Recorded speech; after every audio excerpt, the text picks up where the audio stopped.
All right, Sierra Leone decides 2023. Now, the Sierra Leone People's Party, SLPP, has launched its manifesto for the June 24th polls.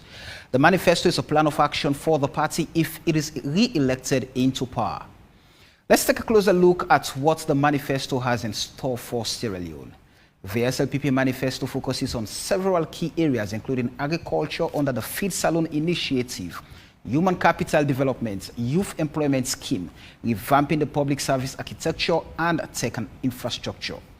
The party has promised to increase funding for agriculture with the aim of making the country a food self-sufficient nation. The manifesto includes plans to create about 500,000 job opportunities for the youth. The SLPP has promised to create a favorable environment for small and medium-sized enterprises, which will in turn create more jobs. With the launch of this manifesto, the SLPP has set out its vision for the future of Sierra Leone. The party's proposals are ambitious. As we inch closer to the elections, tonight we ask the big question of how will all of these things be achieved? My name is Samuel Wise-Bangura, and this is AYV on Sunday. But following the violent protests on August 10th this year, President Julius Maada but the two giants, APC and SLPP. There are no protests in all other parts of the country, including tormenting Liberia, and now he finds the back of the net. And one honorable member. Right, good evening and a warm welcome to AYV on Sunday on channel.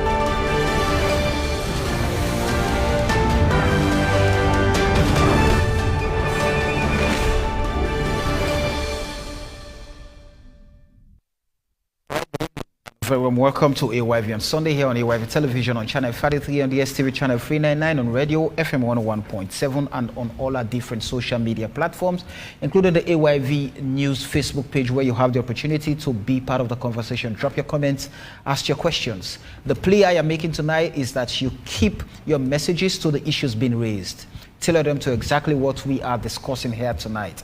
And tonight we're examining the visibility of the 2023 SLPP Manifesto with its 5 key initiatives. And as always, we do solicit those views of yours. And here we bring people who are in touch to help us shape the conversation. And I have with me the Executive Director for the Institute for Governance Reform, Andrew Lavalley. Good evening and welcome to AYV. Good evening, viewers and listeners. Right, I have Valnora Edwin. Valnora Edwin is the Vice President for 50/50 Group Sierra Leone and a good governance advocate. Good evening and welcome to the show, Val. Good evening, listeners. A pleasure being here. I have the Chief Executive Director for Center for Accountability and the Rule of Law, Lawyer Ibrahim Tomi. Good evening and welcome to the show. Good evening. Thank you very much. I'm pleased to be here. Right. Shortly, we shall be joined by the Minister of Information and Communications, but here as the communications lead for the SLPP 2023 campaign team, Mohammed Rahman Swari, and I shall also be introducing a live audience following the introduction of that segment in the show. But just before I come to the panelists here, let's first off go back to the streets of Freetown, where the producer sent a team to seek the views of some Sierra Leoneans on what do they make of the SLPP manifesto, and we'll be right back. The rest will make angry go down, and it's going to let us 2 years. So that statement, if we really look at it, it will go up and the problem is back, we do the farm work, and that will reduce. But when everybody don't kind of Freetown, everybody don't pay, how many young men and they say change, blah, blah, blah, Arata poison, then we'll let people in the village. Then how we expect that village for growth agriculture farming? Old people don't want to do for agriculture farming. Young man will do something and make pepper garden and cassava garden, but granite farm. But all man don't kind of fit on moving from one place to another, doing nothing. This cannot help. No government, no country, no the way development day, but the youth have to work hard. Empty bag need a tinap. Where the belly, the stomach don't empty, not sick. The fever would have sick. You need able to sit down, you need able to don't sleep, send the car away. So me want the food, President's bill, food and education for go together. Without food, education is strong. Without education, food back no go strong. Education and the food for go together. Because right now they tell pikin they say for go study. They say mommy me are angry oh I want eat. The education they not able to study. So me they take and say most of this failure fail. This pile where a boku now because of pikin they need study. Because they need to eat. Because they need to eat well food they will get strength for study. Now make this pile the boku. So if you want let this pile cut off, Papa President, do ya arrange this food here, this food and this dollar make it go down. Because all man they say the market two man they say the dollar where they go up. Then they make the food and where they come then they dear. So do ya Papa President, I they beg me na me name Awakane are they with you. But Papa do ya we save the shame now they say all they go up, the fuel, the do ya put the dollar down. Me they beg you, are all God touch your foot with your blessing and God in blessing. Do ya let the dollar go down? Fight for the dollar like Canada continue fight for the EU dollar. Let it go down. Where this dollar go down, all go down. Manifesto it's good, it's nice for the common Sierra Leoneans. Over the past 5 years, we will see a great improvement in the educational sector. Understand we are in government does invest 2% of the country budget. Of course, what about the health system? So in this other area, this 5 years, we this other 5 years we don't left. What called big fives, game changer, when I lubricant, when I accelerate the economic growth of Sierra Leone. Understand? So that lubricant now in the move the country forward in one area of agricultural sector, in our food security, and one of very, very significant aspects in every Sierra Leonean. Because that's what they yearn for. So we want it. But if they will make the own food like that, through the Tomambo, but it's not a reality. But to me, I get the conviction say the Tomambo is a reality. On the youth side, I like the 5,000 jobs and we say it will give the youth them. Where it be say like some of us we are graduates, even myself as well. Where it talk about this, so I so feel proud of that because if that be the case, that automatically maybe myself could be one of the lucky person for me inside our 5,000 jobs away is a go and play for all citizens there. When you develop a human means a particular community or a country, that country don't prepare for a next generation for make development take place. So as far as me concerned, now that human capital side now they me feel say get interest over more. You understand? So far so good. I will really let comment President Bio that in manifesto they don't launch may come and emphasize on the human capital development, may will make all man become well capacitated in the way that things then will go normal with all the citizens in the country, at least 85% of the citizens therefore become sound strong and feel as if they are in Sierra Leone. All right, those were views from some Sierra Leoneans following the launch of the SLPP 2023 Manifesto, accelerating economic growth and building resilience. And we've been joined by the mouthpiece for the campaign team of the SLPP for the 2023 elections, Mohammed Ramansore. Good evening and welcome to Iwavian Sunday. Good evening, good to be here. Let's start off with you for obvious reasons. Your party has launched its manifesto and accelerating economic growth and building resilience. And what you've put out clearly is what you have referred to as the 5 game changers in the political landscape. So let's get to talk about how the development of the manifesto came about. First, was it consultation? Was it based on what Sierra Leoneans were calling for? How did you get to prioritize these things in your manifesto? Okay, so first off, you are aware that what went by the name, the new direction, People's Manifesto, was a crystallization of opinions of Sierra Leoneans across this country. Then candidate Brigadier Rita Julius Madabiu put a multidisciplinary team of professionals together that went to every nook and cranny, eliciting the views of people from all walks of life, ranging from Okada riders, market women, teachers, traders, everybody.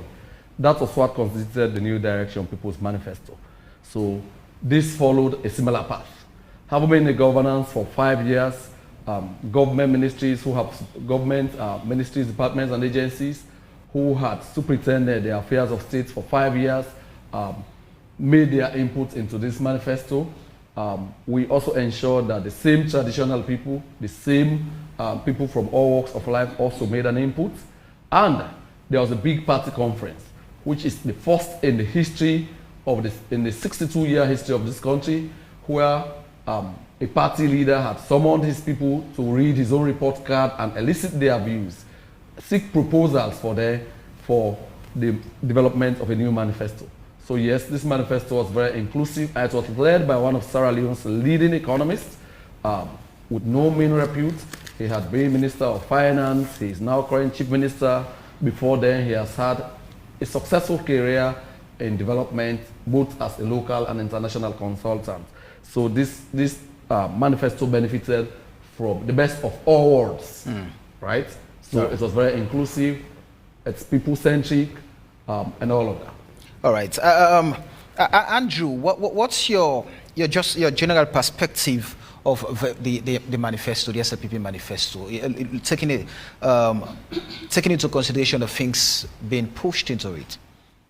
So thank you very much. So first and foremost, let me say congratulations to SLPP for producing this policy platform. So I was talking to someone before coming here. I said, I don't think I should be on this panel. It should actually be the party sharing its platform, unfettered, unhindered, with the public, and allowing the public to actually ask questions, but being the governance critic in us. So we're here. So, but thank you very much, and congratulations again to the SLPP for laying the grand plan for Sierra Leone for the last 5 years. We've been, for the next 5 years, we've been following manifestos closely, and we put together a team of consultants to critique, to look at the SLPP New Direction Manifesto, the first manifesto produced by then candidate Bio. And so when I look at that manifesto and I compare it with this one, I actually see that there is a clear difference between one party in opposition and one party in governance developing a manifesto. So there are tremendous strength that I see. So I see this better structured because one of the biggest critique we had with the first New Direction Manifesto is 536 promises. What do you prioritize? So I see this better structured, this saying we have these priorities, we have 5 game changers. Whether you struggle with it, you have beef or quarrel with it, that's the structure. And by the way, it's always useful for the public to know the difference between a development plan and a manifesto. The manifesto is a set of proposals. You think really it's a development plan, but it's a proposal set in place or put together by a party to send to the electorate to win their votes. Right. So when it's won, of course, it becomes the cardinal point of building a development plan for the next administration. So whatever critique we have, it's good for the electorate to look at the manifesto, for that conversation to be between SLPP and the electorate. And whoever wins the election, then we can now talk about what is going to be the development plan. So we know we've developed the Citizens Manifesto, there is a Women's Manifesto, there are other agendas for both SLPP and APC. But whoever wins the election is going to be a new conversation altogether.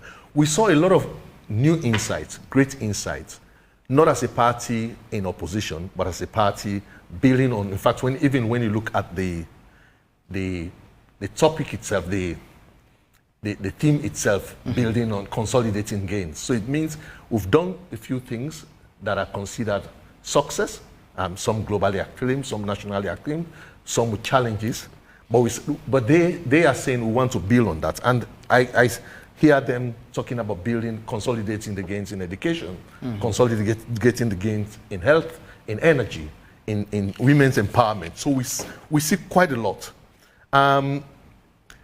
But it's important for every Sierra Leonean to look at the SLPP manifesto. And why is that? It's because it's a party that has a chance of winning the election. So you have to look at the manifesto. For the past 3 election cycles, I've never seen a governing party losing election in its first term. So because of that, every Sierra Leonean needs to look at the SLPP manifesto very seriously. So that's why I took interest in this. Right. Because, and I only hope we have areas that we praise, we have criticism. We only hope after the entire elections, depending on who wins, every party will be open to solicit brand new ideas so that we develop we build a development plan moving forward. But I think at this point it's just befitting to say congratulations, Mr. Swari and team, for putting this plan together. And I only hope we just revise our constitution where it becomes mandatory for political parties to develop manifestos, to present their manifestos 6 months ahead of elections. Right. To me, for those of us advocating for policy-based voting, it's really an opportunity. If you have a stick period, 6 months, engage in policy-based conversation. One of the things it rules out is this whole idea of, this viral ethnic attacks. Now we begin to talk about health, begin to talk about education, your life. I mean, we have this platform we call My Vote is My Life, My Vote is My Life. So manifestos, when you put manifesto into the conversation, it brings a whole thing, a whole new dynamic into the jigsaw puzzle. Let me bring in Valnora. What's your precursory remark on the SLPP manifesto? I think firstly it's good that political parties do develop manifestos because it helps to structure the conversation. So it's more policy based than individual and would likely help us to move away from all these personal attacks and the sort of negative conversations we're having, but having a more policy-based conversation as to what we would like to see that would inform voting, but more importantly, whoever wins the election, whether what they have put together is a reflection of our needs and aspirations as individuals, as communities, and as a nation. And I would like to, and I've gone through the manifesto. Well, there are some specific areas that fall within my purview that I pay very close attention to. And I liken that to what I've seen in the Women's Manifesto that I supported developing, and also what we have in the Citizens Manifesto that I was also a part of. And the good thing I'll say is a lot of things resonate. So within the human capital development issues, the developing infrastructure, improving governance, transforming the economy, and even the issues around leading through external shocks, which I think is a good thing. Whilst we were doing the Women's Manifesto, a lot of those issues emerged as to how will government be able to manage these emerging things that would occur. So whether it's about COVID, whether it's about Ebola, whether it's about global economic shocks and issues, how can our governments manage that? They also discuss issue around infrastructure, that even if you talk about education, there has to be accessible roads, water supply, energy, and all of that. So there's a lot of connection, which is helpful, that when political parties sit, it shows that they should feel and be aware of what are the needs of people, and you can see that there's a connection within all of that. What I would also have loved to have seen was, I'm sure it's reflected in the economic aspect, but looking at all the financial challenges, how are we going to maybe a stronger portion of this is what I like to do, and this is what I would need to be able to do this, because that's all the analysis citizens need to make that would inform them whilst they're doing their, that would inform how they will do their voting. Then I would also say there were good points where the issue around introducing civics on the social cohesion issue, how to bring the country together, example of ensuring that appointments are reflective of the various ethnic interests in the country, because these are all key things that come up, consolidating justice and rule of law, having more women at decision-making level, looking at women in governance, and more especially even young women, because I'm also the chairperson of the African Women Leadership Network that looks at young women. So I'm also pleased that reference has been made. There's reference about senior citizens, which is normally not there. There are issues around workers. So yes, it actually shows, I would agree with the point my colleague mentioned, that this shows that there has been some level of experience because they've been in governance and they have seen some gaps that were not initially in the previous manifesto. The only thing I also like to add is we need to move on as a country for us to meet this middle income economy. The governments continuously do that. When somebody comes in, they'll tell you the last government did not do anything, everything was in shambles. If everything was in shambles, Sierra Leone, I think, would stop existing. And I think I've always given the analogy of like we're running a race. Governance is a race. It's continuity. If I hand the baton on to Andrew, he has to run along with it. He doesn't go back to the start-off line to say, I didn't like the way Valnora started the race. I didn't like the way she handed the baton. Because this is what we do on a constant basis. So for these, you know, the positive things, the issue even about promoting music, performing arts for the youth and all of that, these are really useful points. They are innovative, they are clear, and these are the things we actually need. Employment for youth, the industrialization, ensuring tech voc is not seen as those who don't have academic brain, but something we need. The middleman power is something we all need. So if they're building on what has happened, all these things would attract and ensure that we have a very strong policy conversation leading to the elections, and it will greatly inform how people will vote. All right. Barrister Tommy, what's your opening statement on the SLPP manifesto? Oh, yes. Thank you, Samuel, and congratulations to them. A few weeks, maybe 2 or 3 weeks ago, we were here talking about the delay in releasing the manifestos. They have taken the lead. I understand the APC will release theirs tomorrow. Right.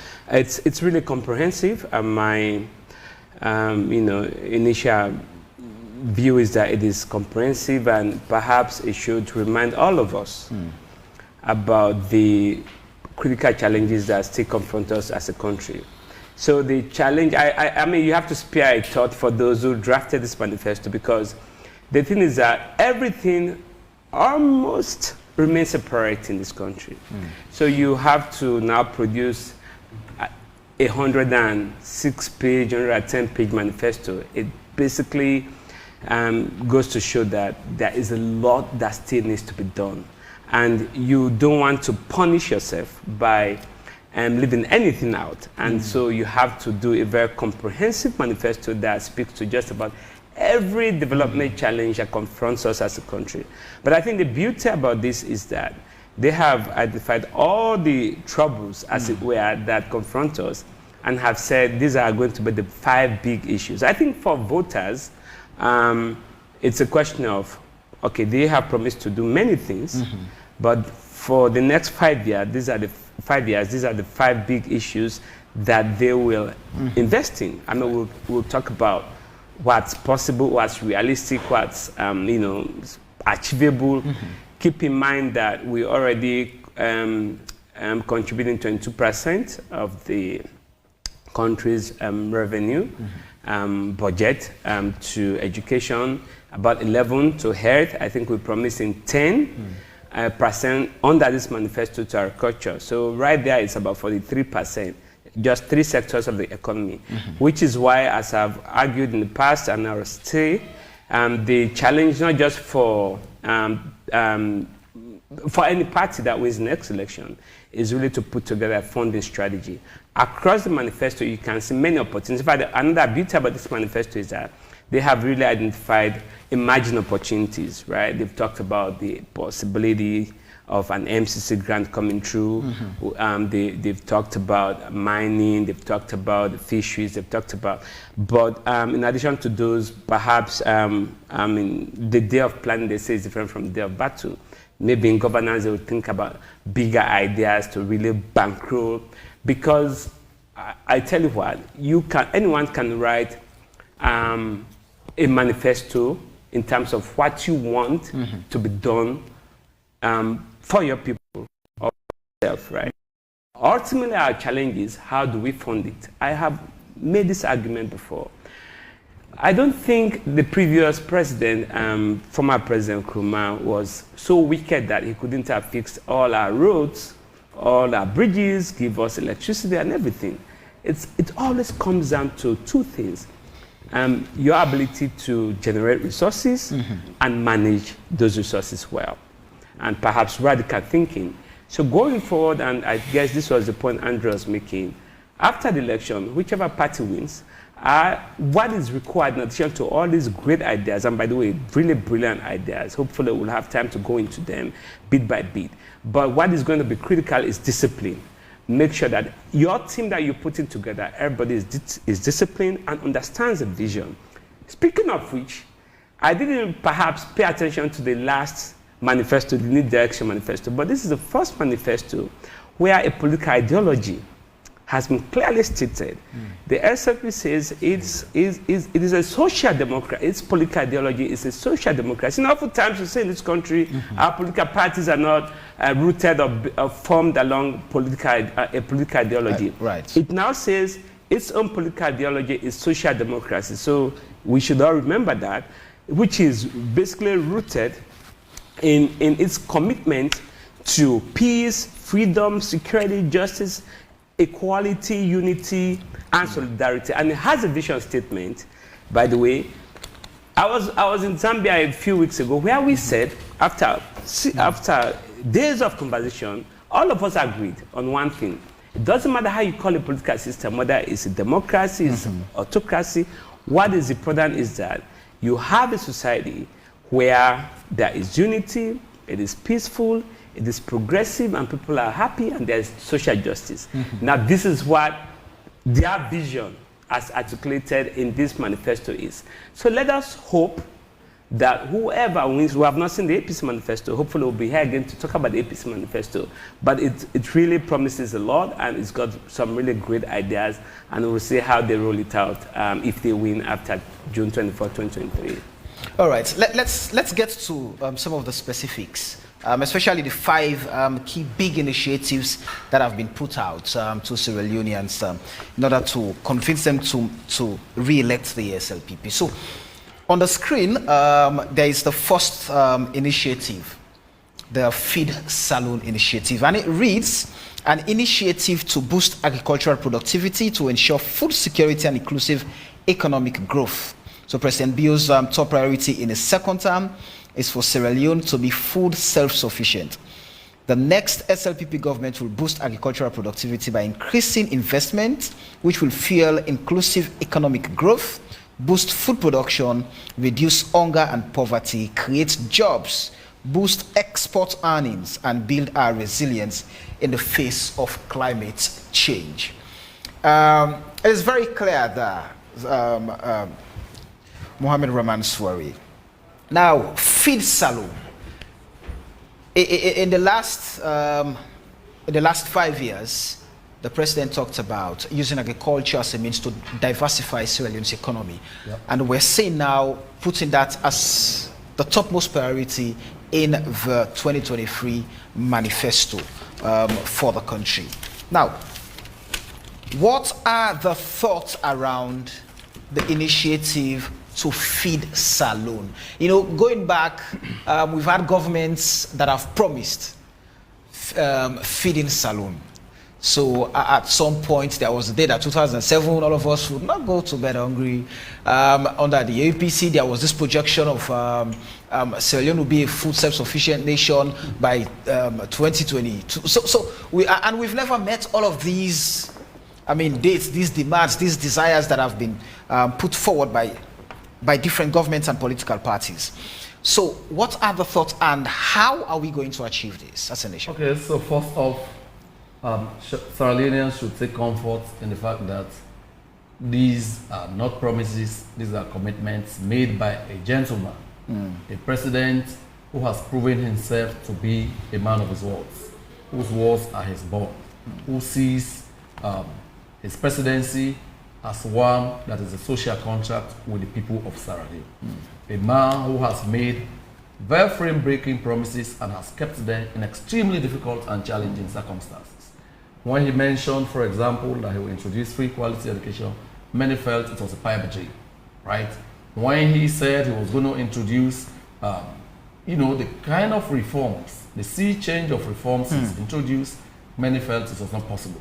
So Sierra Leoneans should be comforted by the fact that this is coming from President Julius Maada Bio, who is reputed for being a talk and do man.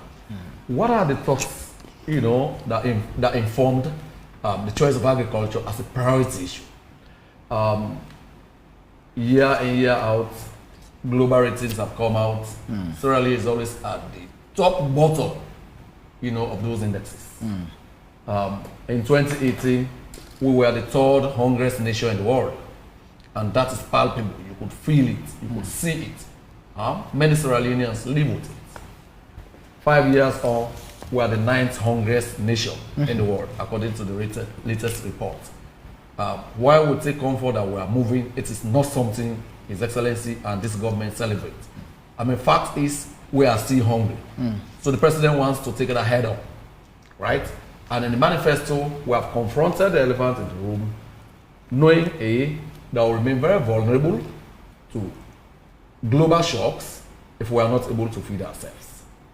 B, our respectability as a sovereign, independent nation of 61 years standing will always be undermined, right? Even in families where you cannot provide for your family members as a father or as a parent, it brings into question how much control you could have over your family. So His Excellency has looked at all of this. And the fact that we are consolidating the gains with free quality education and accelerating transformation, if you want to consolidate the gains, you need a well-fed population to be able to go to school, to be able to get education, and to be able to do the transformation that you want the country to do. So agriculture is as a nexus. Already, it's common knowledge that we spend over $250 million every year on the importation of our staple food, rice alone. We could make do with other alternatives. We are saying, if you did not have to import that quantum of rice using that amount of money, that is money that probably could go to social welfare, it could go to supporting farmers to grow rice to feed ourselves, right? So that is serious. It poses a foreign exchange issue.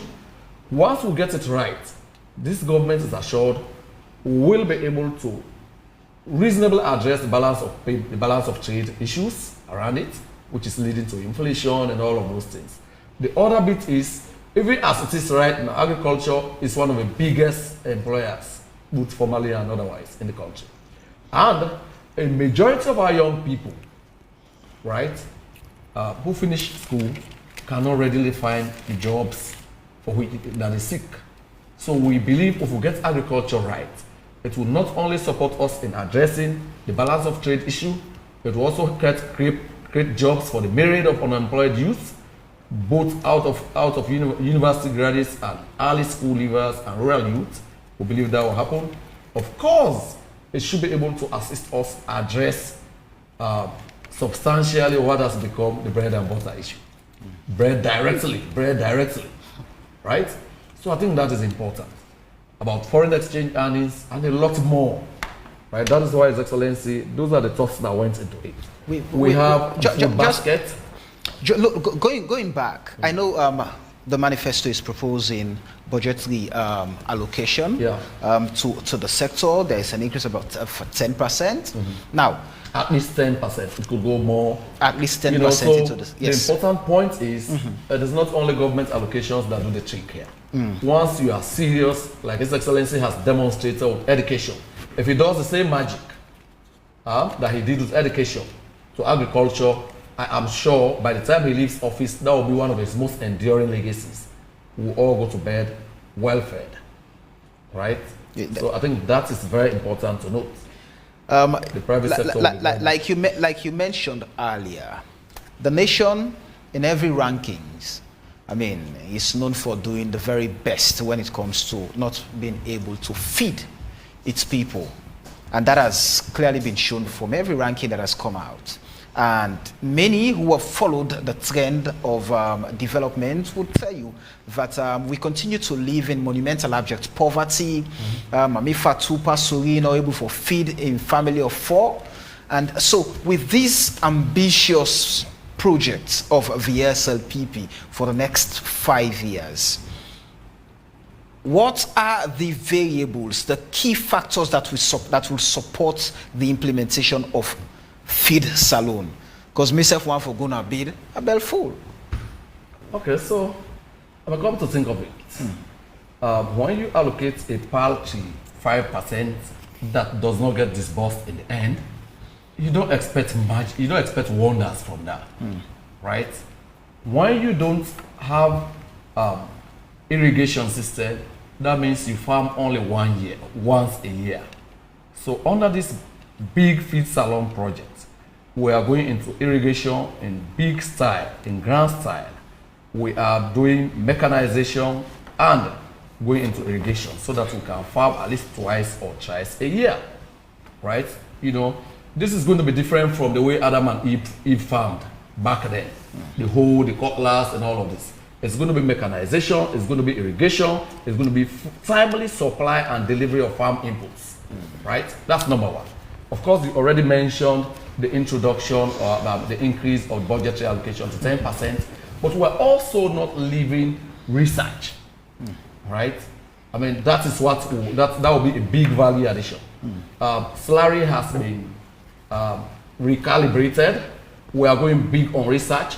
Jala is now being retooled and repurposed so that they are able to play a leading role in research that this country knows them for, right? So our agriculture will be informed by research, particularly and more importantly in this age of climate change and all its consequences.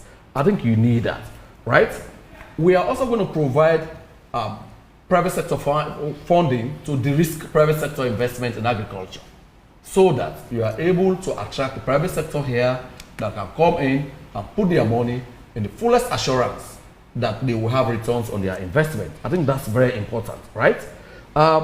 It's also important to note that we hope to establish farmer service centers, right? And service delivery centers across this country, at least 5 of them. Those ones will constitute extension services and be very close to the source of agriculture. We think that is in dire need, right?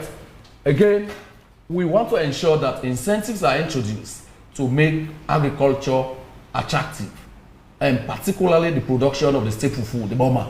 When the paper in the launch, the manifesto, they say, I don't say Salone people in the bomber once, I mean a bomber man. So one of the reasons I'm so aligned with this policy is because the party they bring more bomber, right? Okay. Many are rice, we will see us truly including. Right? So I think that's very important. Again, we want to provide a ready market for whatever the farmers will produce.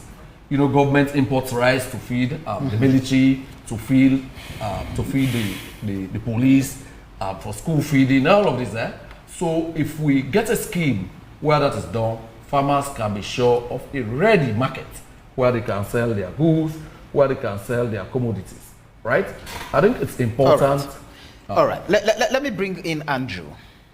The minister himself just mentioned, as already known, that annually the nation expends over $200 million importing rice. And over the last 5 years, the president himself identified agriculture as a sector that would help in diversifying Sierra Leone's economy, even urging his appointees to go into farming. So at the end of the day, they should be able to eat what they grow. And now making it the #1 priority in his second term if re-elected. Now, where does that put Sierra Leone, a country or a nation that is always known to be one of the hungriest on earth? Yeah, clearly, the first goal of the manifesto is in line with the first goal of the SDG, ending poverty, ending extreme poverty. So to me, it demonstrates some clear understanding of what the challenge of the country is. I was thumbing through some of the reports by WFP, the World Food Programs, FAO, about the number of Sierra Leoneans that are really, really hungry. I think food poverty is one of the biggest poverty in Sierra Leone. So to me, it's a response to a clear need. So what I will say at this time, just like in my maiden comments, that this is a proposal to the electorate that let's vote for feeding Sierra Leone.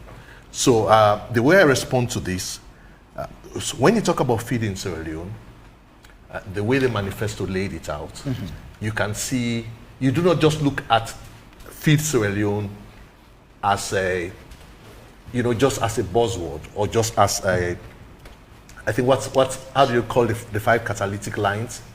Mr. Suarez, help me please. The five catalytic lines, big ideas, they call them. Game changers. The 5 game changers. So you actually look at Feed Sierra Leone across the entire spectrum of the manifesto. What do we need in governance to feed Sierra Leone? What do we need in justice to feed Sierra Leone? What do we need? So I think to me the beauty about the manifesto is let us forget about the complexity and let us deal with the feed Sierra Leone. But let me just talk about some of the big things. They spoke about 10% budget allocation. Right. It's good. But 10% of what? So if the economy is small, 10% is still small. If the economy is big, 10% will be so huge to the point that you don't even need 10% of the budget because there is a clear need for many other areas to go into it. So, and agriculture could be one catalytic sector, wherein if it succeeds, it has a big knock-on effect in terms of success of other areas. So that's where, when you talk about 10% budget allocation, I hear Minister Suarez talking about maybe it will increase. But what we want to see over time, it even decreases because the private sector should be in position to fund agricultural activity instead of it having, a big burden on governments, especially given the fact that we're talking about a democratic welfare driven. So, but the target is really good. There's a clear line on de-risking investment. So clearly you saw that the manifesto authors clearly have a private sector engagement mindset. If you don't de-risk investment, you cannot invest in agriculture. No. And de-risking investment means, again, across the governance chain, what do we do about corruption? How do we ensure that if I bring my monies here to invest in Sierra Leone, it's actually safe? How is the justice sector working? So all of that, I see a one-stop shop being established as an investment board. I did not see that part of the Feed Sierra Leone, but I'm consolidating the gains. Already there is a National Investment Board led by His Excellency and driven by Professor Madam Mustafa. So that's part of the consolidation going forward. Yes. So clearly you can see, you cannot talk about Feed Sierra Leone without talking about education, without talking about training.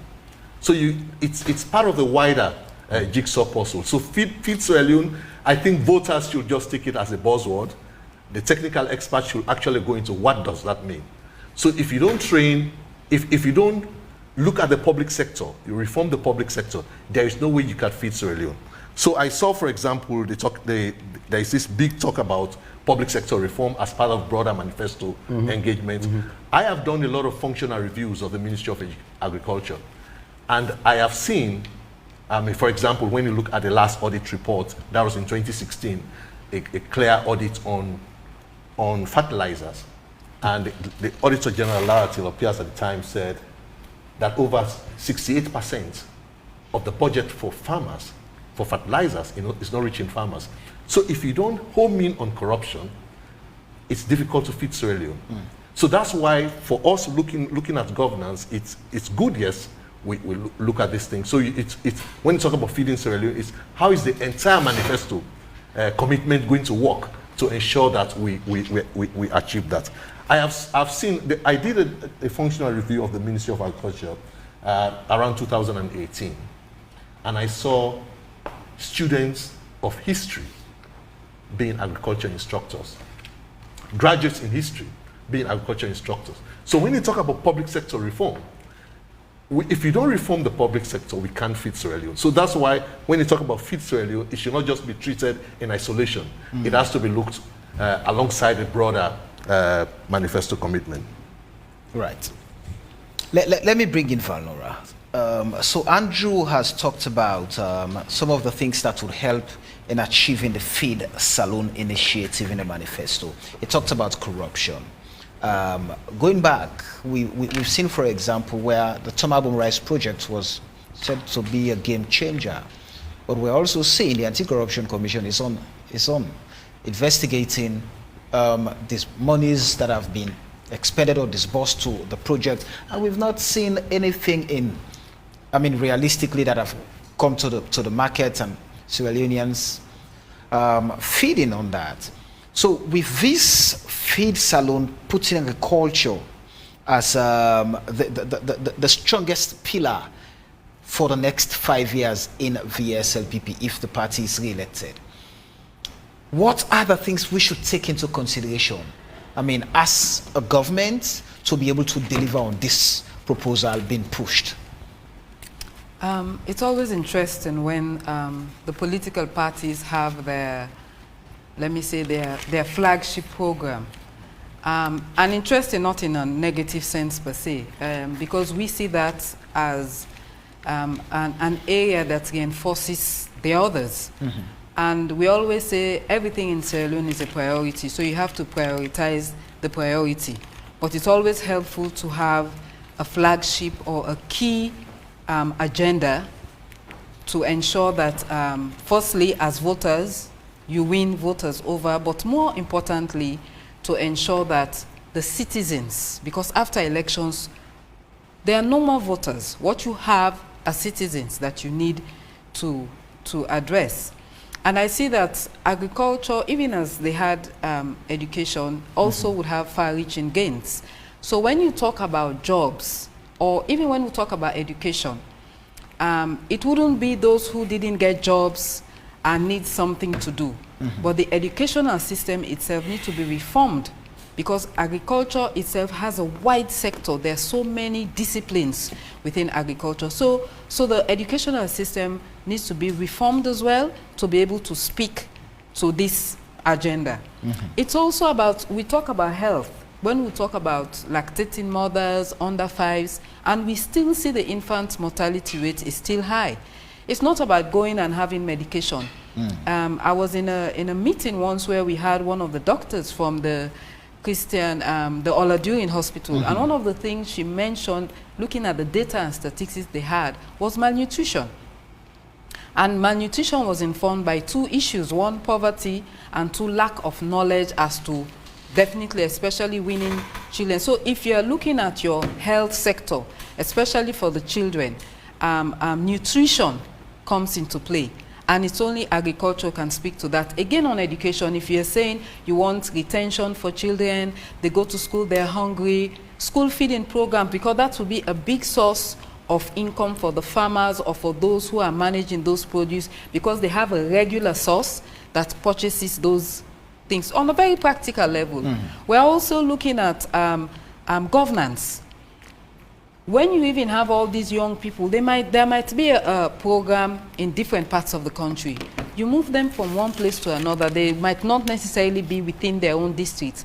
And so living and working together, they will realize that we're all Sierra Leoneans. And this polarization, this could be one way that it could be managed. Again, value addition to what we are producing could help to build the economy. It would also ensure that the high level of importation that has been referenced, for example, on rice, basic commodities, there should be value addition so that we can produce it itself.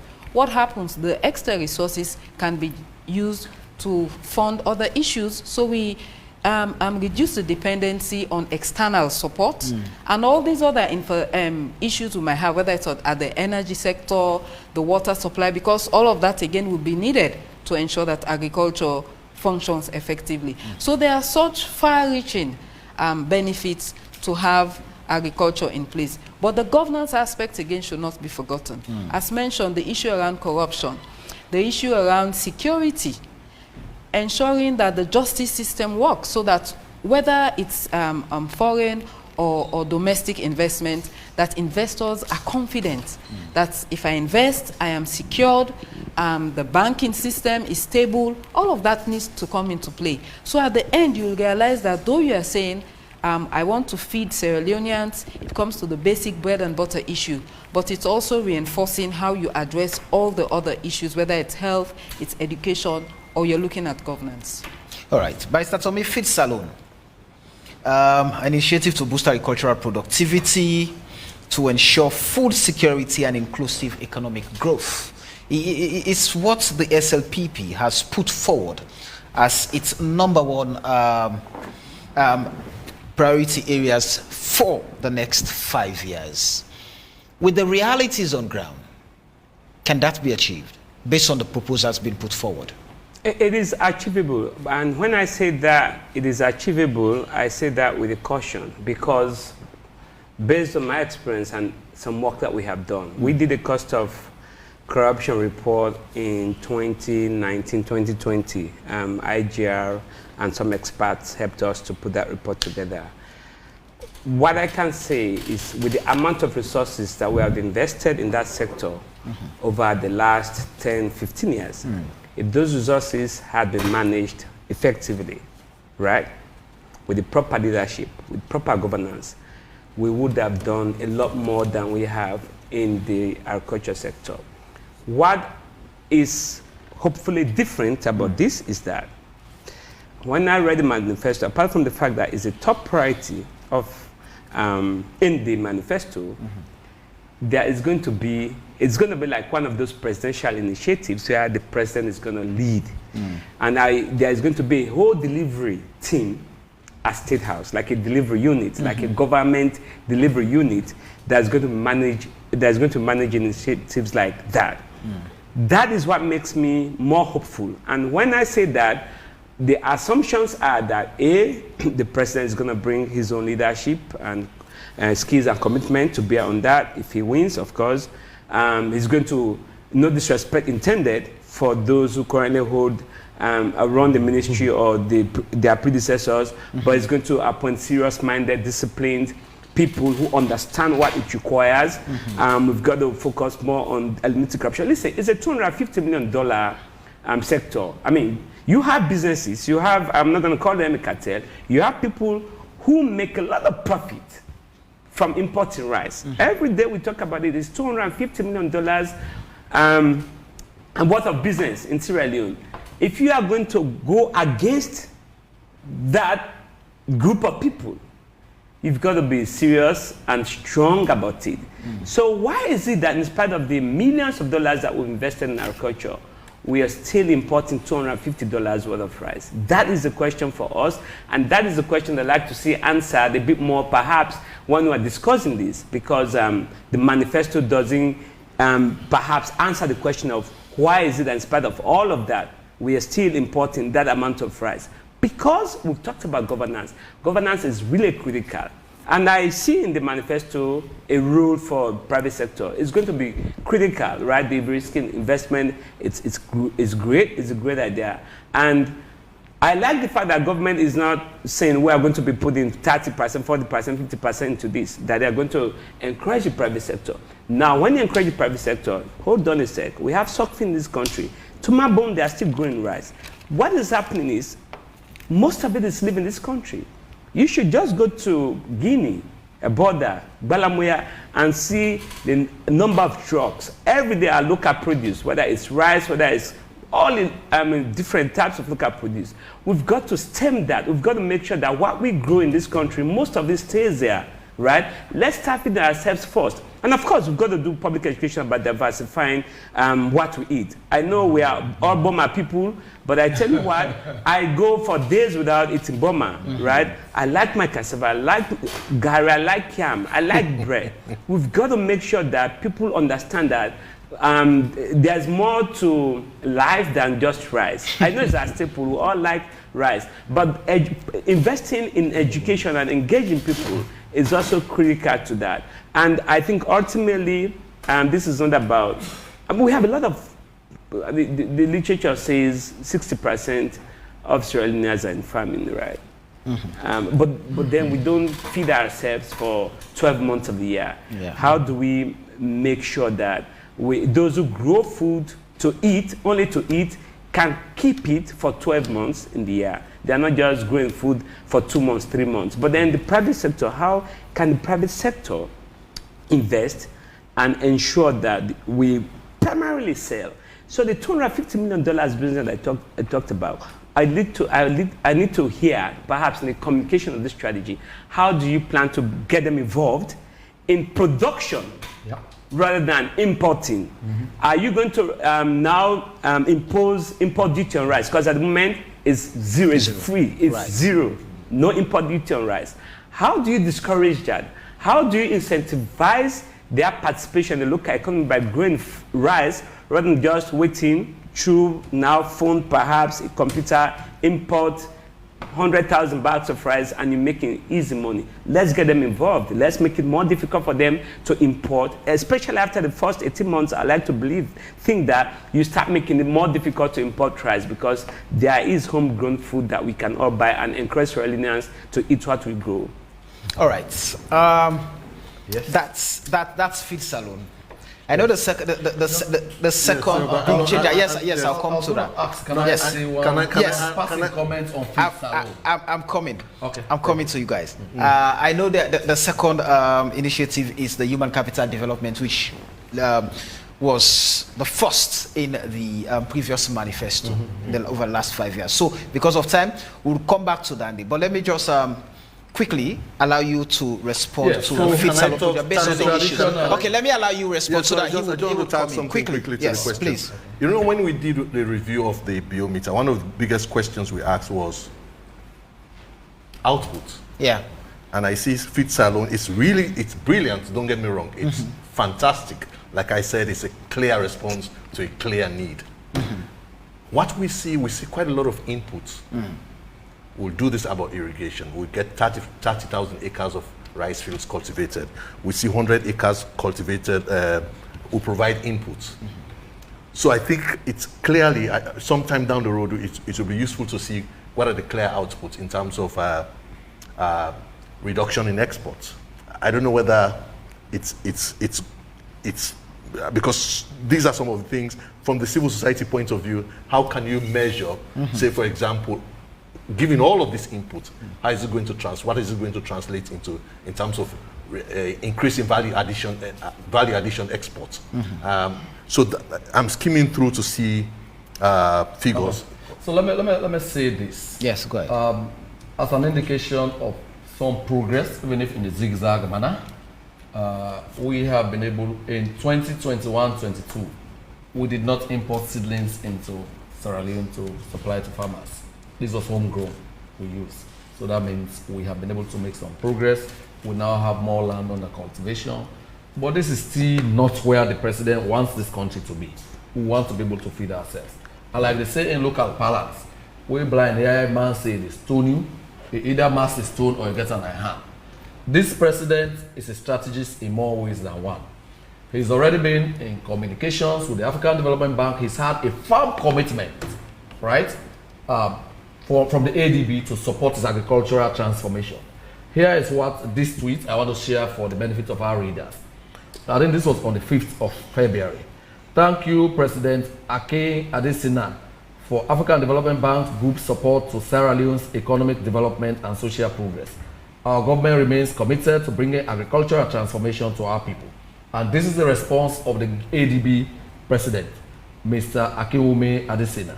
Thank you very much, President Bill, for participating in the Feed Africa Summit in Dakar.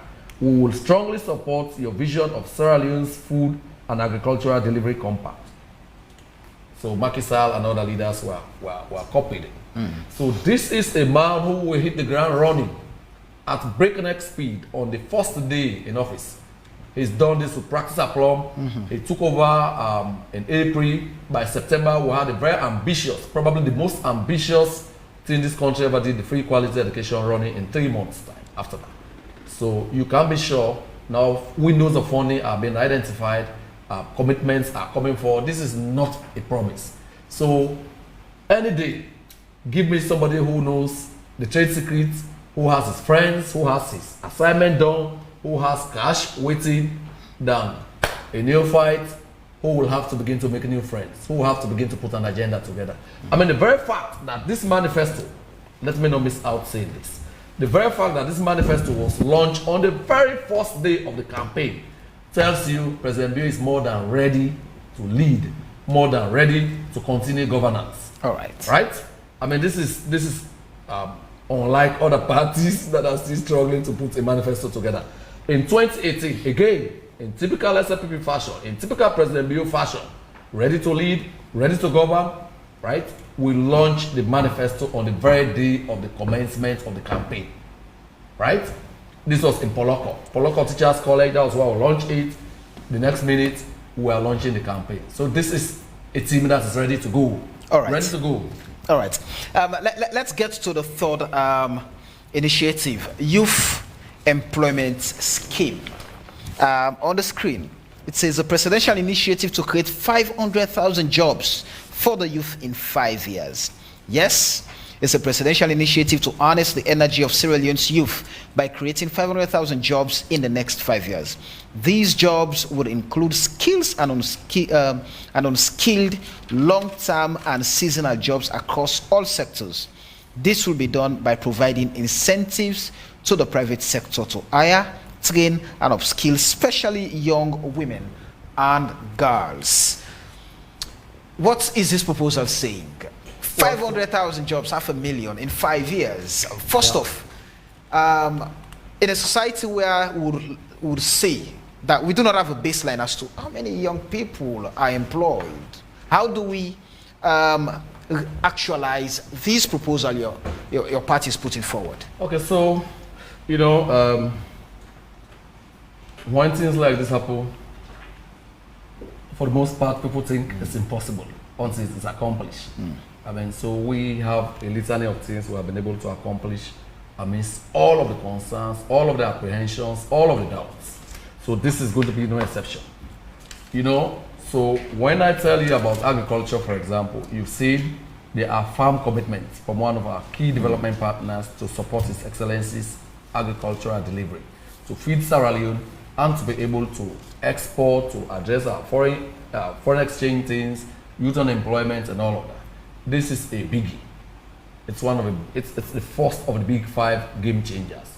So young people will have an opportunity to work there.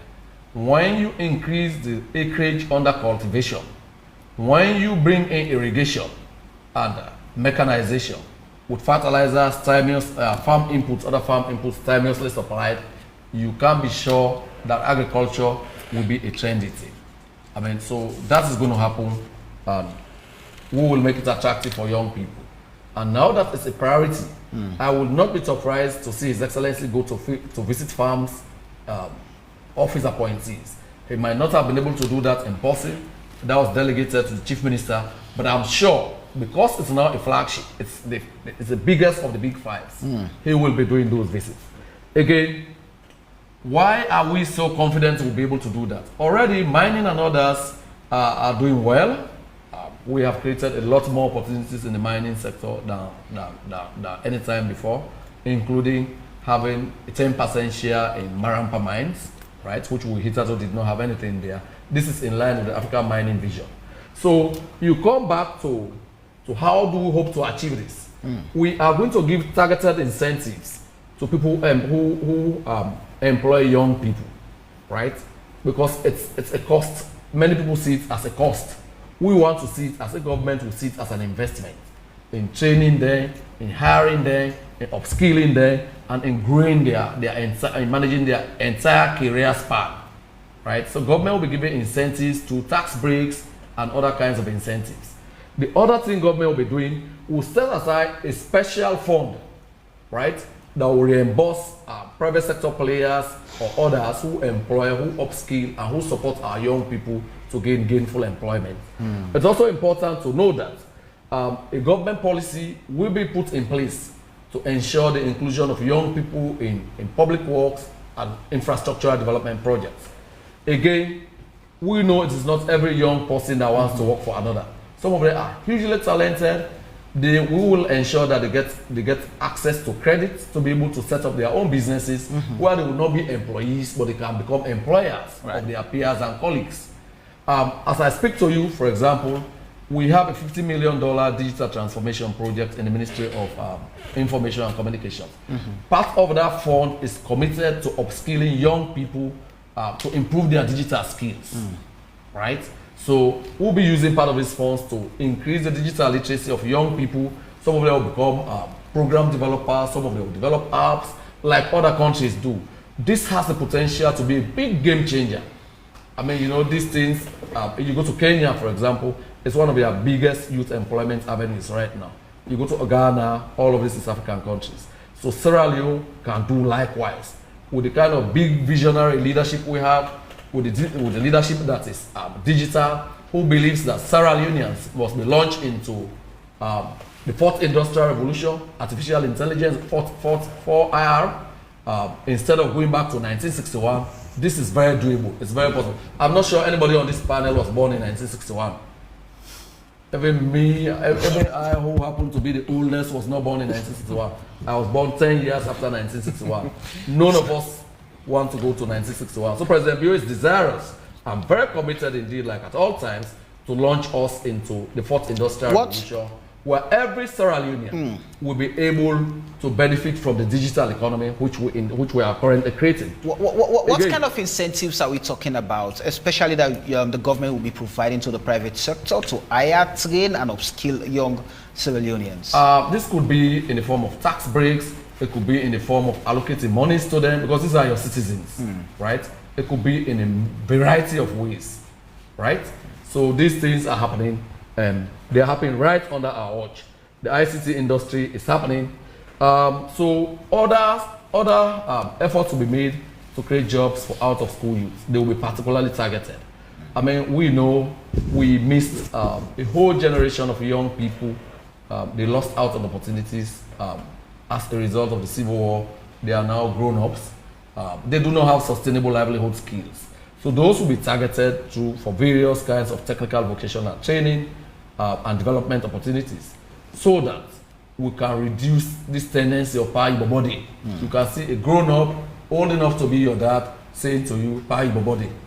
You know, so we want to deal with that, you know, very constructively, very respectfully, and you know, in a win-win fashion. All right. So that's the kind of thing we talk about. Andrew, the private sector is going to be tagged along every inch of the way. Youth employment scheme, one of the 5 game changers of the SLPP, promising 500,000 jobs in the next 5 years. And looking at the things the party is proposing, how incentives will be given to the private sector to hire, to train and upskill, especially young women and girls. Now, at this point, we do not have a baseline. How many people are employed? Young people, young Sierra Leoneans. How can we track, how can we tell that these jobs will be provided or these jobs are available based on what the market is saying? So what would you love to see in terms of the implementation of this particular promise or proposal put forward by the SLPP? How are we going to achieve that? Thank you very much. And again, I will say it's a good proposal. It's indeed a game changer. Since the war, and even before the war, youth employment has been one of the biggest challenges of Sierra Leone. I remember when Minister Sware and I were in high school. I mean, these are the things that we used to talk about. How do we ensure that jobs will be available? So I only hope, you know, the good news is our electoral conversation are getting a bit more interesting. I only hope by tomorrow, APC comes up with ideas on how they want to create jobs for young people, because it's really a problem. And then we really have a menu of options for Sierra Leoneans to choose from about the proposal for youth employment on both sides. Clearly, because the SLPP mentioned a number, I mean, for those of us that will be tracking this manifesto, 500,000, 500,000, that makes it impressive. I think we first of all have to get clarity. Are these new jobs? Well, besides that, the first question we need to ask, what is the definition of jobs? there is employment and there is employability. How do you define jobs? Do you define a job as someone going to farm in Foindu and then come back home? Or in Sembeho? Is that a job? Or are we talking about formalized jobs? I'm not talking about people working in the formal sector, but formalized jobs. I'm happy that we now have NACIT foraging into the informal sector. So you can have people working in carpentry workshops way above the minimum wage rate, but they are on NACIT. So is that a kind of job? Is that what we're talking about? So the devil is in the details. So it's not really well defined. So definitely these are the things we'll be engaging on. How do you define jobs? How do we track jobs? And remember, which we are talking about, which jobs are available, what is the baseline? Where are we starting on this? So just like with food security, youth employment has to go through the entire governance strands. You know, one of the things really I will have seen the manifesto to be very big on is a question of cohesion, because I've seen a number of young people that say, I went for a job and I was not employed because I'm not Mende. So even if that young person is not qualified, in fact, I had to grill one a little bit more. I said, what are you qualified in? She said she's in nursing.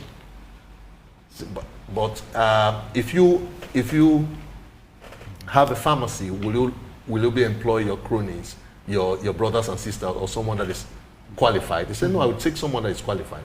So that's what a lot of employers are looking for. The stark reality is that you went for a job, you did not make the interview. Instead of learning from why you did not make the interview, you go into this big notion of people being discriminated against because of their ethnic identity. So the whole question of youth employment, national cohesion, I think we have to be big on that. A lot of young people, they feel powerless. You see them around the street. I think they lack role models now. The men and women of excellence, sound education that we used to admire are now being replaced. So they say, Brai Bobode, Brai Bobode. How do I only hope we have that really well articulated into a next development plan. How we have this situation where a lot of young people believe that the shortcut to wealth and happiness is going into politics. And the moment you become a politician, they don't care about where you get your monies from. No.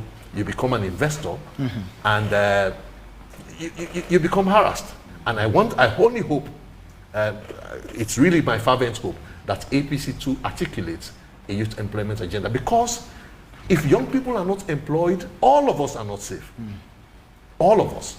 So, and especially politicians. I have seen the effect of youth employment on parliamentary effectiveness. I don't want to stretch this argument too much, but you have a lot of young MPs that do not go to parliament, do not go to their constituencies. I remember when Val was in campaign for good governance, these are some of the recurring topics that are being investigated.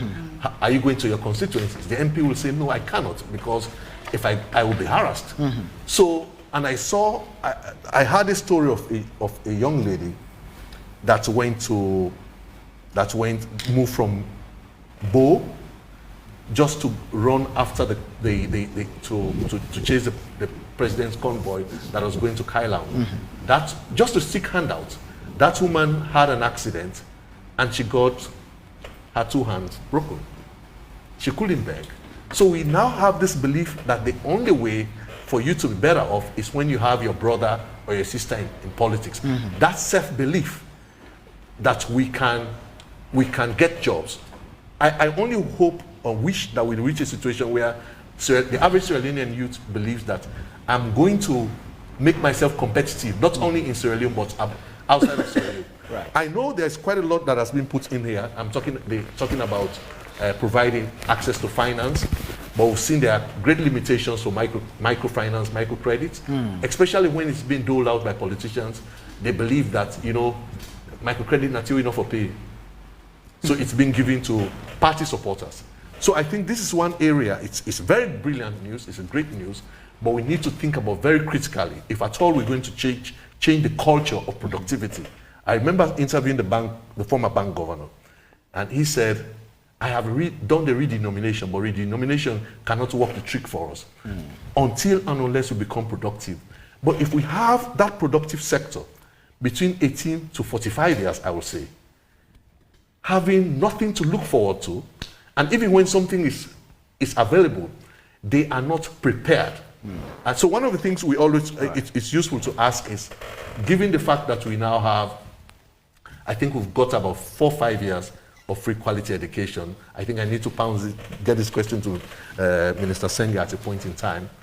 When will we reach a point in time when we say our education is sufficient enough for Sierra Leoneans to really compete both internally and outside? Because too often we complain about Sierra Rutile bringing in expats, you know, and when we don't have. All right. What's your take on the youth employment scheme offering 500,000 jobs for the next 5 years? Before getting to that, what I wanted for us to focus on a bit, that probably I've not seen reflected, but maybe in the details and implementation there might be, if the wind them focus on that. I think when we talk about the youth, we've always had this conversation about the youth. I think firstly we need to know who are these youth that we are talking about. And then we say they need to have jobs. What are their skills? What sort of jobs are they looking out for? What are the available jobs?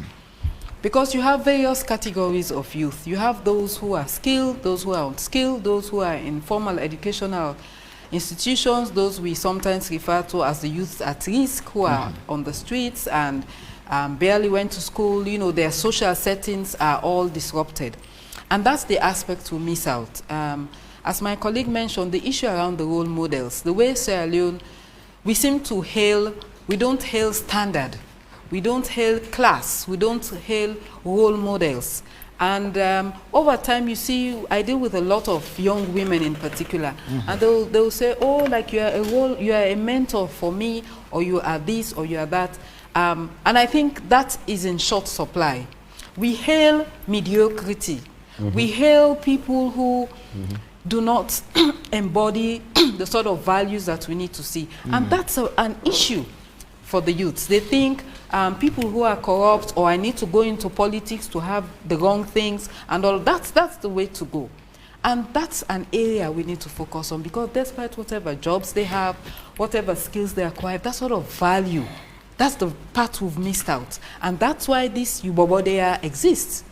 Because they don't think they need to learn skills, they need to be supervised, they need to be engaged effectively. All they're concerned about, they look at certain cars, they identify certain people, and the entire, sometimes people, you see people rushing to put up their windows. They know everybody's cars.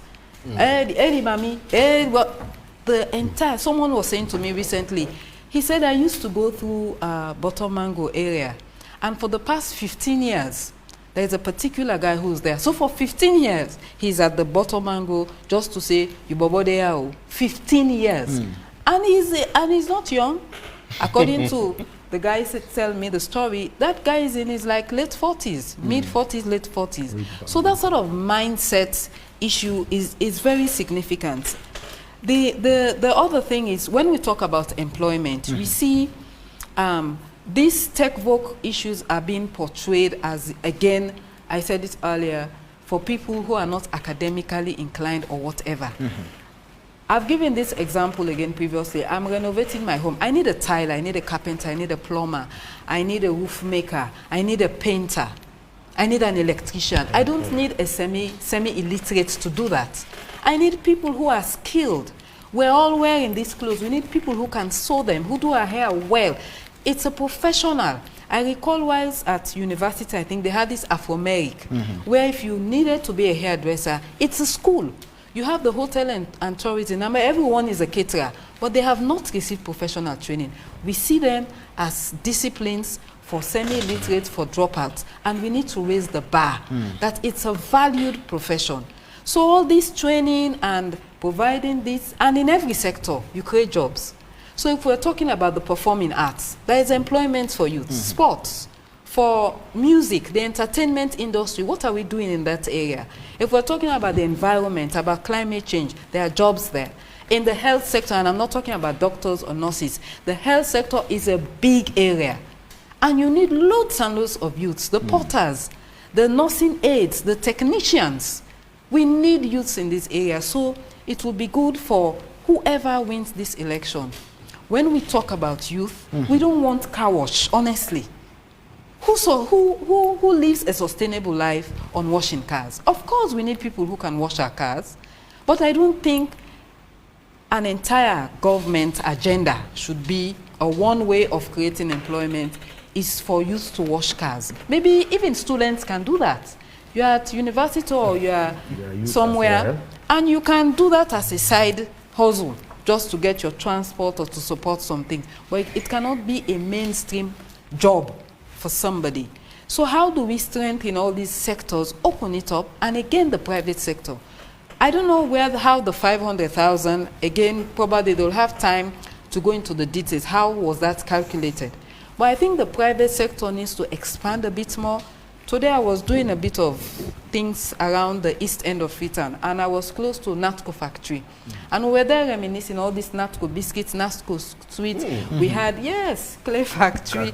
We had clay factory, flour mill. All these industries were there. Wellington used to be referred to as the Wellington Industrial Area. Now, of course, that's impossible. But how do we ensure we create factories, businesses in other parts of the country where youth can be employed? So outside agriculture, we have the marine. That's an area we don't even talk about. The marine, it's a whole field. How do we get people skilled and trained? We have all these boats traversing. How do we train them to ensure that they get jobs? So when we calculate the 500,000, I hope they'll be able to break it down. We want to see them in these sectors, but mainly, government should not be the biggest employer. They should be able to open up the private sector. They've made mention of that, but we want to see more industries, not necessarily foreigners coming in, but Sierra Leoneans have the leeway, they have the space with all the safeguards we've made mention of to ensure that youths get employed. All right. Barrister Tommy, 500 jobs being promised by 500,000, forgive me, 500,000, should I put it, being promised by the SLPP for the next 5 years. How can we get this done? I mean, looking at the existing environment and the things they are looking at, the promising areas they've put forward, so where these jobs are going to be and how the private sector will be incentivized to ensure that we're able to achieve this and create 500,000 jobs for us, the youth. I'm going to assume that the idea is to create new jobs, 500,000 new jobs. Now, it's doable, but it's obviously a tall order. And of course, the idea is that government is not going to be the only entity recruiting those people. There's no way the government is going to recruit 500,000 youths. I think the point there is that government is going to incentivize job creation for young people, in other words, young people employing themselves, and incentivizing the private sector to employ young people. Now, there is a fundamental problem in this country. And I feel sorry for our government in, government out. And it's politics, right? They don't say it as it is. The real problem is, Samuel, you know, I was never thought of as a youth when I was in my youth age. Never, ever. Again, I'm not being elitist, I'm not trying to talk down on anyone, but this whole notion of youth, you know what it means? It only means that we have not prepared our young people in ways to make them employable. Now, even if somebody is employable, say he or she's got some education, some skills, the other thing that is really lacking is our work ethic. And part of that work ethic is lack of integrity. You deal with those that the government or governments before and now say they want to bail out. of poverty, of unemployment. By the way, the official unemployment rate in Sierra Leone is 3%. So basically, employment level is kind of 97%. Officially, if you look at World Bank data and all of that. So there are various forms of employment. I heard Vanora talking about, car wash is not, it may not be a kind of permanent employment, but I think for me, it is there as a stopgap measure. By all means, it's way better than people hanging out there asking me for money, doing nothing for me. I give you money if you wash my car, and I pay you well. That's a good one. As a stopgap measure, I understand it. But in addition to that, you can acquire skills. And this idea of making, again, nothing against Okada Keke riders. I do Okada, I do Keke, right? Nothing against them. But again, if we invest in agriculture, which is why the whole promise or commitment to agriculture is a great one, how can we encourage some of these young people to learn skills, get back to our communities, and work, produce food in ways that will give them dignified employment? I'll tell you, talk to more than 60-70% of them, they'll tell you, if I had a choice, if I had an option, I would have quit this. But there's really lack of option. Can we create those options for them? So the problem is both on the side of government, creating an enabling environment, but also on the side of families. This is the point I'm trying to make, right?